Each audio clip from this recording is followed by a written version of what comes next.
अजय, काय ग? तू गोनावरीच्या यात्रेला कधी जाणार आहे? आता दुसरी यात्रा आल्यावर. मग मला खेळणं आणशील का? आता तू काय बारकी आहे व्हय खायला? मग काहीतरी खायला आण की. काय खायला आणू? तू सांगशील ते. मला तसं काय कळत नाही. मला मेवा आण, मेवा? अरे देवा, मेवा कुठं मिळतो? जिलेबी आण, जिलबी कुठं मिळते? परत बालुशाही आण. नवीन नवीन काहीतरी. मग मला ना तिथे तांब्याची आणि पितळाची अंगठी भेटते ना, होय, ती करून आण. अंगठी करून कशाला? आहे तीच भेटते कुठं? यात्रेत. किती रुपयाला?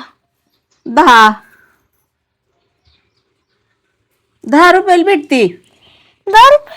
हो. एवढस? आणि हिथं बाजारात ह्या काकीला सांगितली असती तर आणली असती की. कुठल्या बाजारात? कालच्या